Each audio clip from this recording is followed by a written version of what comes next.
Hi అండి అందరికి. Morning ప్రశాంతంగా నిద్రపోతుంటే మా అమ్మ అదర వచ్చి లేపి, "రాత్రి వర్షం పడింది బయట చూడిపో చెత్త ఎలా పడిపోయిందో" అనింది. నేనైతే గుండెలు బాదుకుంటా పైకెళ్ళిపోయాననమాట. ఎందుకంటే నేను ఈవినింగే కూల్ పెయింట్ ఏసాము. అదెక్కడ పోయిందిరా స్వామి అంటే గుండెలు బాదుకుంటా ఎళ్ళాను అదర. తీరా దానికేం కాలేదు కాబట్టి సరిపోయింది. అది గాని పోయుంటే మా అమ్మ చేతిలో నాకు మామూలుగా ఉండేది కాదు.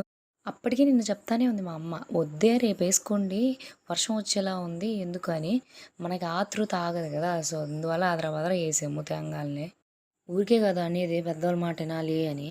మనకి ఇయన్నీ అలవాటేలే అని కిందకొచ్చేసాను.